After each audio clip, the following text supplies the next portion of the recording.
This firestorm was from people saying statins cause dementia. The incidence of Alzheimer's has gone up commensurate with the increased use of statins. Can you shed any light? Let's say that you haven't done anything, and at age 70, you have an epiphany, and you say, okay, I'm going to get myself fitter. And you start on a training program. I'm going to give you the good news, and then I'm going to give you the bad news. And what was striking was not a single person, not one of those five guys, was in worse shape after 30 years of aging than they were after 3 weeks of bed rest when they were in their 20s. Welcome to Ageless with Jane McGarry, where we celebrate vibrant health, self-care, timeless style, and finding purpose at every age. Because around here, age truly is just a number. Raise your hand if you want to live as long and healthy as possible. Me. Okay, I'm going to start with a story. When I told my personal doctor who I was having on the show today, he said, "You got Dr. Levine? He's impossible to get into." He is a world-renowned expert, the founding director of the Institute for Exercise and Environmental Medicine at Texas Health Presbyterian in Dallas, renowned sports cardiologist. He sees athletes from all over the world, consultant to the NCAA, NHL, NFL, U.S. track and field, all those sports. He also has worked extensively with NASA. In fact, right after he finishes this show, he's going to be doing something exciting with NASA. So without further ado, I want to welcome to the show Dr. Benjamin Levine. Dr. Levine, thank you so much for sharing your time and expertise with us today. We really appreciate it. Well, it's my pleasure, Jane. And, you are a luminary in the field here in North Texas and in Dallas. I've watched you for many years when you were on TV, and I'm happy to join. Well, you're very kind. Hey, I want to start with something I didn't even know about until I met you, and that's the Dallas Sleep Study. Just tell us about it, what it is and what you learned from it. So it's not really a sleep study. It's a bed rest study. Bed rest study. Those are fundamentally different, right? My bad. So in probably one of the most famous studies in our field was done by my mentors, Gunnar Blomquist, Jerry Mitchell, and Bengt Saltine, here in Dallas in the 1960s. They took 5 young men, put them to bed for 3 weeks. When I say bed, I mean they had to lie in bed. They couldn't get up to go to the toilet. They were in bed the whole time for 3 weeks. What did they lose during that, what seems like to us, short amount of time, 3 weeks? Yeah, it's amazing. I mean, the process of this cardiovascular deconditioning really begins within the first 24 hours of bed rest. You're not doing any physical activity. You're not pumping blood against gravity. And the heart remodels. It gradually adapts. It atrophies. You lose about 1% of your heart muscle mass a week. That's pretty extraordinary. In fact, we put people to bed for longer periods of time, 5 weeks, 6 weeks, 8 weeks, 12 weeks. About 1% a week, the heart just gets smaller and smaller. It's exactly the opposite that you see with endurance training. Now, it was done in the 1960s. I was only 10 years old. I had nothing to do with that study. But what was really interesting is that in the mid-90s, when I was a junior faculty member at UT Southwestern, we found those same 5 guys and we brought them back to Dallas.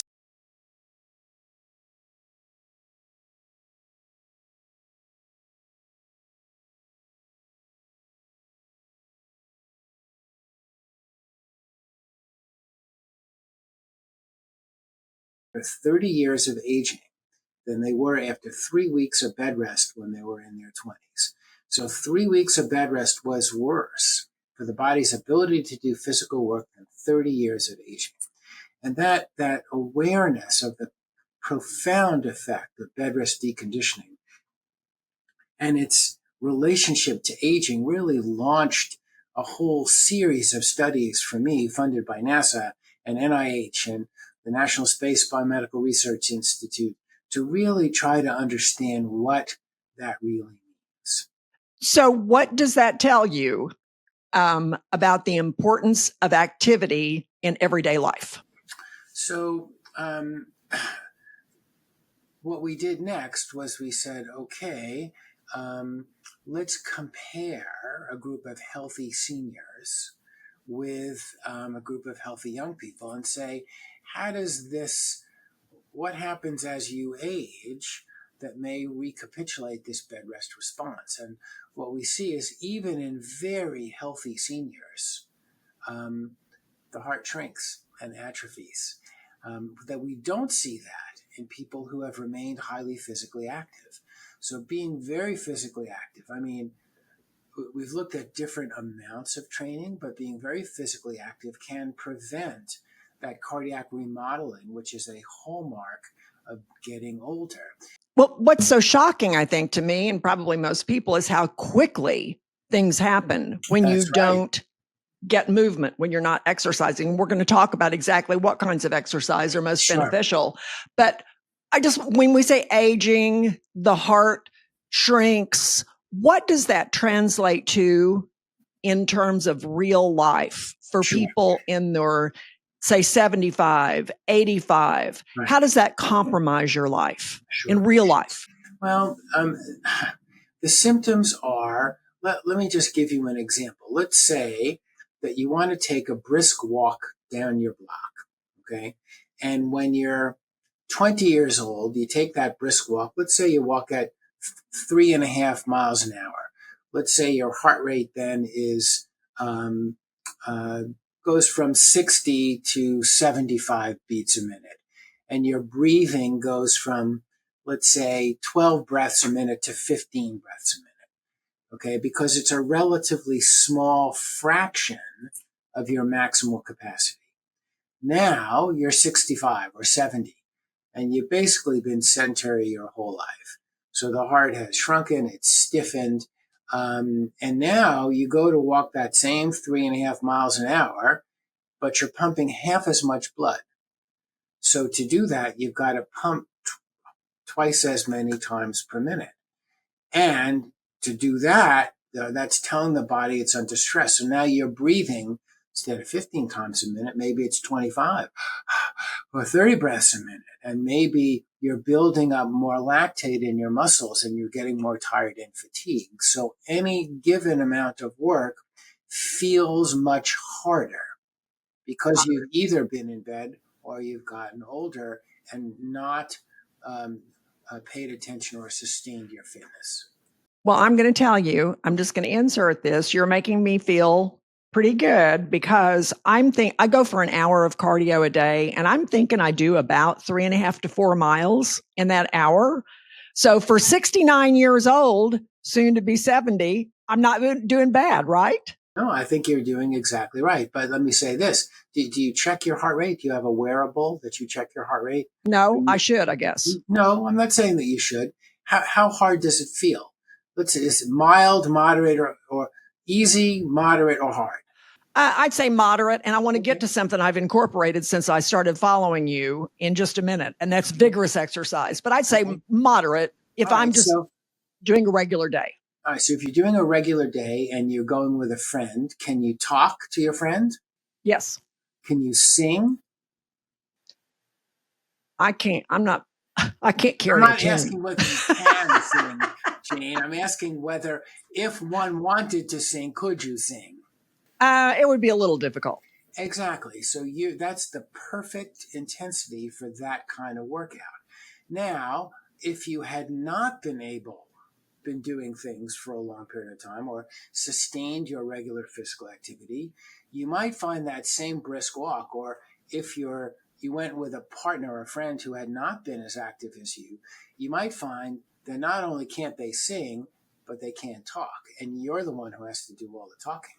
And that's sort of a practical example that it is too hard for them, that same pace that for you matches the talk test, it's too hard for them to do even that. So that's an example of the difference of sustaining that physical activity over time. Got it. Well, my objective is not to make somebody feel bad. My objective is to encourage people. So here's my question. If somebody's listening or watching, and let's say that for whatever reason, you haven't exercised and you're saying, I'm hearing what he's saying and I really want to pick this up. Can you get there? can you, and not there as in a goal, but can you get to where if you start out slowly, maybe, and what would you recommend? Do you start out slowly and then what can you help yourself out even if you're 65 or 75 and you haven't really done a lot in this area? Well, that's a great question, and we spent a lot of time trying to sort that out.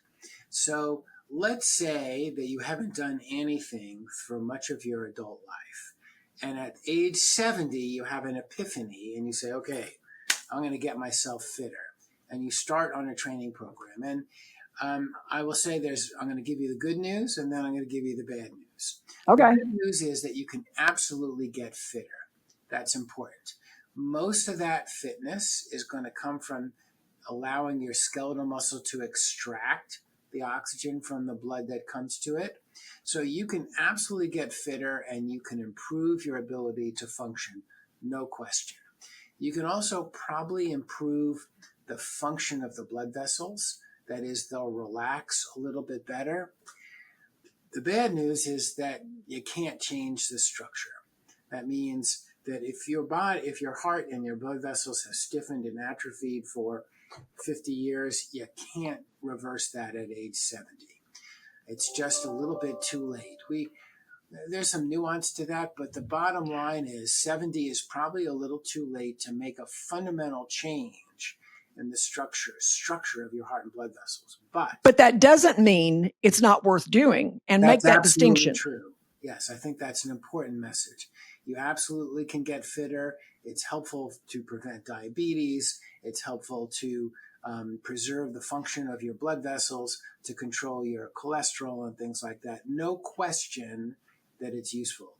If you haven't done anything and you're 70 years old and you've decided, hey, I need to get out and do some walking or whatever, you can't physically change the structure of your heart. But the fact that you can get more blood pumping through your blood vessels, loosen those up, all those kind of things, those are going to make your quality of life better. It's definitely worth Absolutely. doing, right? Absolutely it is. That's right. Okay, now let me ask you something about the type, because there's a lot of people now. I mean, I see a ton of people out in the mornings and the evenings walking. Okay. And since I listened to you, I have started incorporating, I don't know what you call it, Japanese walking, intermittent walking, whatever, Mm-hmm. where I'll walk at Absolutely. like I said, a moderate pace, comfortable pace for a while. And then I'll, for about 3 or 4 minutes, I'll really haul. I don't run because I have a hip replacement, Yep. and I don't want to get another one. Sure. So, but I really walk as hard as I can, as brisk as I can, vigorous, where it's really straining me. And then I'll go back and I'll do quieter walking for a little bit. But about 4 times during that hour, 4 or 5 times during that hour, I really get that vigorous spurt in. Right. How important is that? Well, I think that's an essential part of anybody's exercise plan. What you're describing is something that is called the 4x4. It's an old Norwegian ski team workout. And it basically uses 4 minutes as hard as you can go, generally 95% of your maximum. But a good rule of thumb is at the end of those 4 minutes, you should be ready to stop. Yeah. And then 3 minutes of recovery where you're going very easy. And by the end of those 3 minutes, you should be able to go ready to go again. And you do that 4 times. And that is a very effective way of building endurance. So it's a high intensity interval effort. There are lots of different types of high intensity training. HIIT is what people call it. Each one has a little bit of difference. I think that some of those differences are more nuanced depending on if you have a competitive goal. I'm a big fan of the 4x4. I think it's one of the best, but you could do 2x6, for example. If you for whatever reason, you could only go as hard as you can for 2 minutes, followed by 3 minutes of recovery, do 6 of those instead of 4x4s. That's fine too. There's a guy in Canada named Marty Gabala who feels that there's important metabolic benefits from doing even 30 seconds of all-out effort. So I think my own prescription for life, if you will, is to do 4 to 5 days of some physical activity in this kind of distribution. Pick one day a week and do something that lasts at least an hour and that's fun. So I don't care what that is. It could be, taking a bike ride with your kids. It could be playing tennis. It could be going square dancing. I don't care, but it lasts at least an hour and is fun. I think you should do one day a week of this higher intensity effort. Let's call it HIIT training. And then 2 or 3 days a week of the moderate intensity activity that you described so well at the beginning of this podcast, that what's called zone 2 training, where you can talk, but you can't sing. So you get a little sweat on your brow, a little bit short of breath. You can still carry on a conversation, and you can sustain that for at least 30 minutes. You want to do it longer, that's great. And then incorporate into that overall paradigm 1 or 2 days a week of strength training. And again, strength training doesn't mean you have to lift barbells, right? It can be Pilates. It could be strength yoga. It could be, Tai Chi, anything that requires balance and muscle training. And that's my prescription for life. That, as best as I can tell from a lot of data, that keeps you as vigorously healthy as you can be. It attacks the different components of exercise to maximize blood flow, maximize heart strength, muscle strength, and keeps you physically capable of doing the things you want to do. Okay, something else that I heard you say that I think has relevance for everybody is you talked about the lessons that we took out of COVID with respect to rest after sickness and long COVID. Can you talk about that? Sure. So one of the things we saw with COVID is that people got sick, they didn't feel well, and they were quarantined for a period of time. Now, some people with COVID, particularly with the early COVID strains, got quite sick.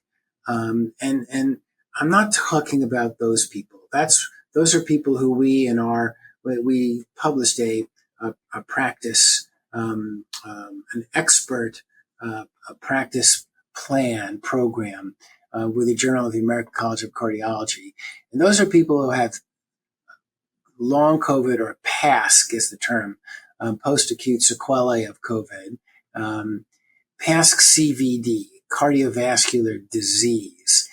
And that is that there are legions of problems that occurred, particularly early on.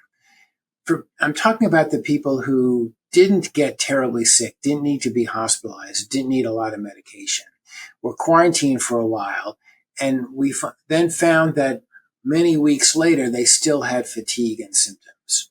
But what I learned from the COVID pandemic, because I worked with the NCAA and many of our competitive athletes, we had 3,600 NCAA athletes who were COVID positive. I know that because we tested them once a week, right? So it was a lot of testing. And how many of those do you think had symptoms that lasted more than 12 weeks, the operational definition of long COVID? Out of 3,600? Yeah. What percent? 360, 10%. I don't know. And so that's okay. You're quoting numbers that have been put, sent around in the media, 10%, 20%. In the NCAA, it was 2 athletes. That is 0.06%. Why is that? Athletes are not magic. They're competitive, but they don't have miracle bodies. It's because as soon as they finished their quarantine, they got out of bed, out of their house, and started training with an athletic trainer. So avoiding the prolonged bed rest. And remember, we started this podcast by talking about the severe effects of prolonged bed rest on the human body's ability to do anything. So avoiding that bed rest deconditioning and allowing them to get right back into some sort of training, slow, progressive, basically headed off long COVID in virtually all of those 3,600. That's fascinating. So what is that? What's the takeaway for regular people? Well, I think the takeaway when you get sick is, okay, rest while you're sick. And then as soon as you are able, get out of bed and start. I mean, I'm not saying the day you go out of bed, you should run your first marathon, right? But get out and take a walk around the block. And then the next day, walk around the block twice. And the next day, add walk a little bit faster. But depending on where you were before you got sick, get out of bed, don't lie around in bed, increase your physical activity as soon as you are able. Okay, we've got statins, dementia, and lots more to come. We'll be right back. We love to travel, right? I've got a surprise coming up. In just a couple of weeks, I'm going to announce our first trip that we are going to be doing together. We're going to be doing this trip through a travel companion of mine, the sponsor of the show, Sharon Car Travel. Casey at Sharon Car Travel is just the best. And he has an exciting adventure lined up for us. Because you are a subscriber to the podcast, you will be one of the first to be notified because there are a limited number of available reservations. I'm super excited about this, and I can't wait to tell you more about it very, very soon. I found you because I was listening to this podcast. Now, I found it fascinating talking about how vigorous exercise can maybe help prevent dementia. Talk about that, please. Sure. So there's lots of epidemiologic data that highly active populations have substantially reduced rates of Alzheimer's disease and dementia. I think that's not controversial. Why that is exactly is a little bit less certain.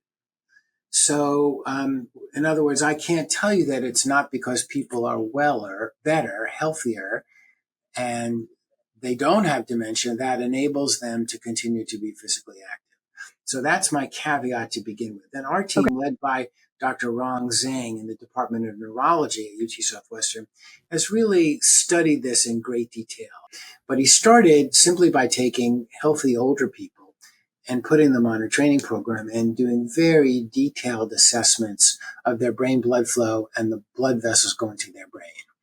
And what they found was that indeed, exercise training, like all our other studies, make people fitter. It also improves the blood flow through the carotid arteries and improves blood flow to the brain. And maybe reduce some of these things called white matter hyperintensities, the very earliest signs of structural changes in the brain with aging that lead to cognitive. And so some of those early studies, they did show perhaps some improvement in memory and different assessments of brain function. Of course, that's great for healthy people, but the real question is, what about people who are maybe at the earliest stages of cognitive impairment, the MCI, mild cognitive impairment? And they did those studies too. And they found that, yes, indeed, even a patient with MCI, you can make them fitter, right? And you can improve their blood flow to their brain. Now, it's hard to do studies over 20 years, right? Their studies are relatively short duration. So it was reassuring that they could improve blood flow to the brain. What was interesting is they used a control population. One did endurance training, and the control population just did yoga or stretching. And both of those groups actually seemed to have improvement in their cognitive function and stabilization. So it wasn't that an aerobic training was far superior to yoga, balance, and things like that. So I don't consider that a negative study. I consider it positive, that engagement, active engagement in things that improve your health are positive.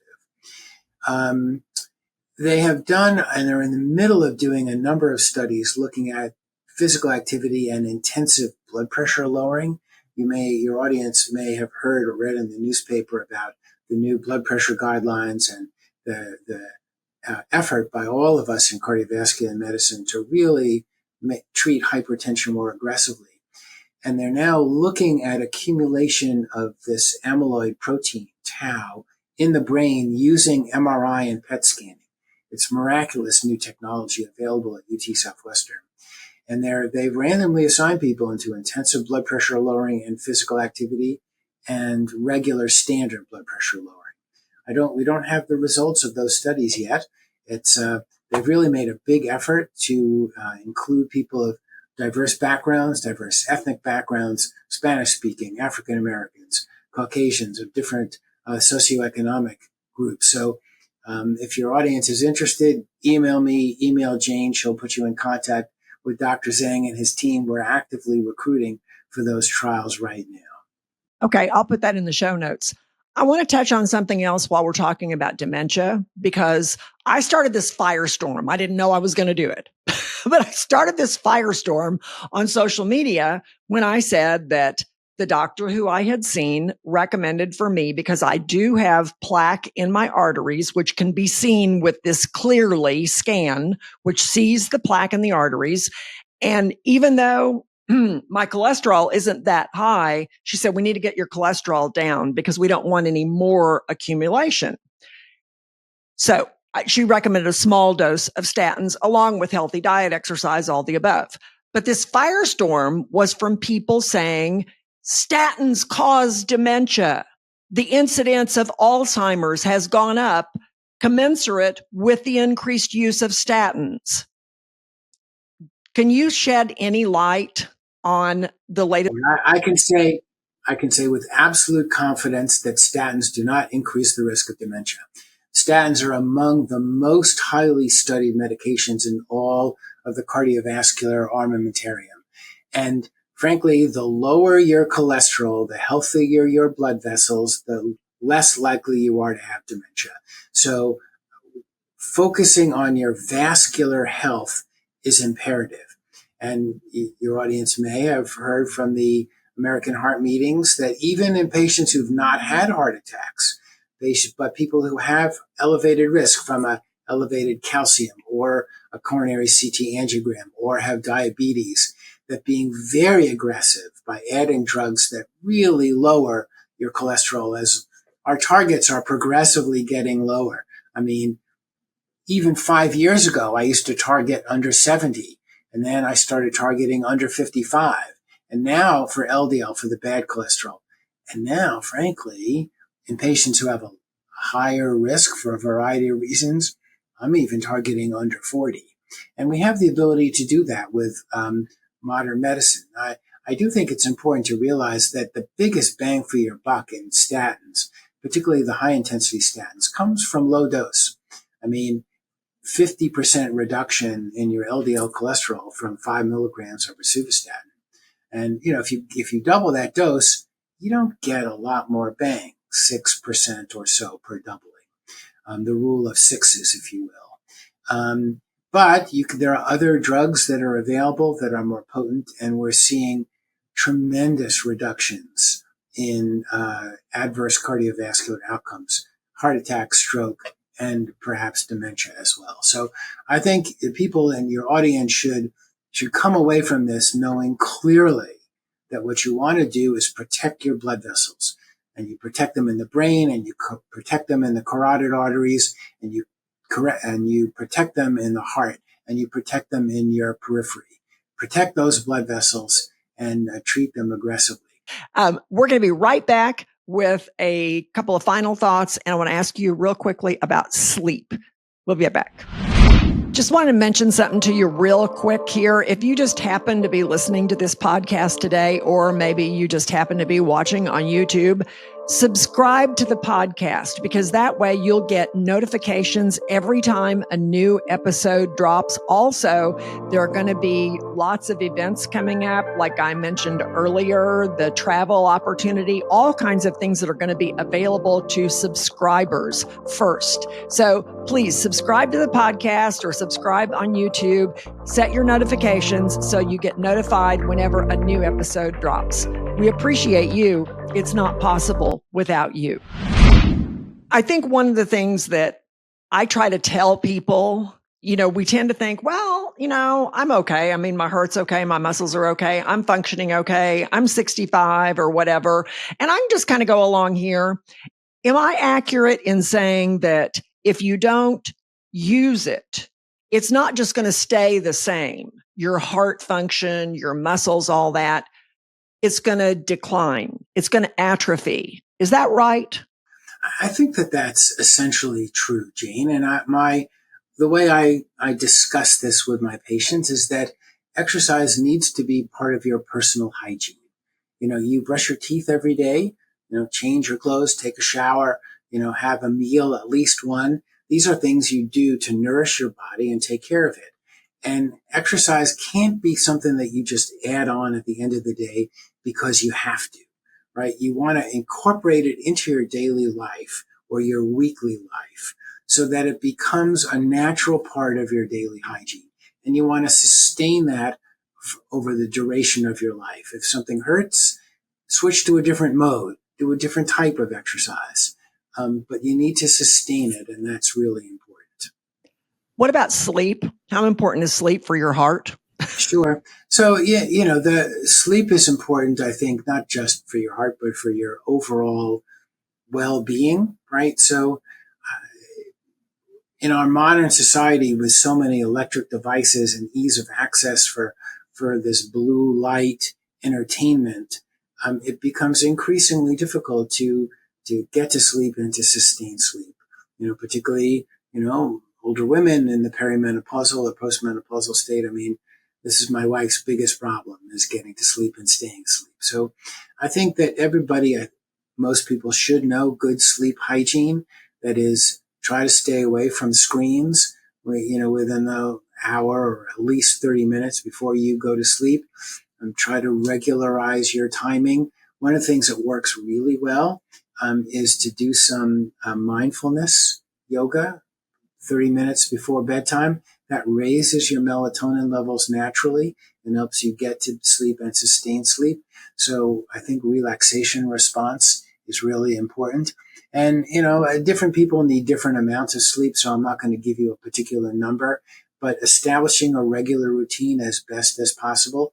Don't panic if one day you're off your routine. That's okay. We're talking the long game here, right? How does it develop a pattern of physical activity, healthy diet, limited amounts of alcohol, no cigarette smoking, good regular sleep, good emotional engagement with your community, with a partner, with your family, with friends. These are the ways to stay healthy and live long and well. When you mention diet, a lot of people ask me, what kind of diet should I be doing? I mean, my shorthand for the diet that I try to follow, I think would be a Mediterranean diet. Is that heart healthy, as they say? So the Mediterranean diet is probably the one that's had the most research in terms of cardiovascular health. And it's also not magic. I am not one who believes in magic, even though I'm a big fan of Harry Potter. But the Mediterranean diet includes, limited amounts of meat, plenty of fish. Some lean meats are okay, but pasta, olive oil, whole grain breads, plenty of fresh fruits and vegetables. You can find lots of resources online for an example of the Mediterranean diet. And that's the one that probably has been most carefully studied in terms of long-term cardiovascular health. There are more intensive diets that have been touted and promoted. And for people who really oppose medication and want to manage every aspect of their life without that, if they do have elevated cholesterol and coronary disease, there is evidence that a very restricted, vegan type diet with low calories can do some benefit and reverse some cardiovascular disease. Most of the people who do that, it's not a very fun diet, and so much of life is the joy that we get in life comes from food and life around food. And so I don't recommend it to people if they're insistent, then I'll give them some support for it. But I tell people, look, you never know when you're going to hit by a car walking across the street, right? So do the things that give you joy and pleasure. Keep physically active, eat a good, healthy diet, plenty of fresh fruits and vegetables, lean meats, whole grain breads. If you have a hamburger once in a while, don't worry about it. It's not going to hurt you. One hamburger, one, night pizza. Don't worry about that, right? It's the long game, and just develop a healthy lifestyle. I've tried the vegan thing. I cannot eat tofu at every meal. I just can't do it. I want to wrap up with one final question, and that is just that what have you seen in your work that has inspired you to live the way you live? What have you seen with people in and out of your clinic, all the athletes you've worked with? What's your takeaway for how you live your life? Well, I think everybody's individual, Jane. So I've been a competitive athlete when I was in high school and college. I've lived around the world. I probably haven't missed more than 2 or 3 days a week of some physical activity in 50 years. I do live that. I incorporate it into my daily hygiene. I have 14 pieces of equipment in my house. I think my wife will kill me if I bring one more home. So, for me, I figured out a way to engage and do it, and I enjoy it, and it gives me a sense of purpose and strength. I don't care so much about competition anymore. There's a lot of competition in my life, but there are others, many of my athletes, particularly masters athletes, the competition is an important goal for them. And then I think perhaps an important message for your audience is that you get the maximal bang for your buck of physical activity somewhere around 3 to 5 hours a week. Okay. If you do more than that, you don't necessarily get more health. But if you want to do an Ironman triathlon, you got to train more than 5 hours a week, right? So there's training for performance and there's training for health. And so there are a number of diseases that are related to physical inactivity, and I don't see them at all in my competitive athletes. I've never seen a competitive athlete with heart failure and a preserved ejection fraction, for example. That being said, exercise is not a miracle, and it won't protect you from every aspect of life, the vagaries of life. So you exercise not because you're planning to live to 110, but because you want to live well and vigorously and be able to achieve the things that you want to be able to do. So, you open the program by talking about living long.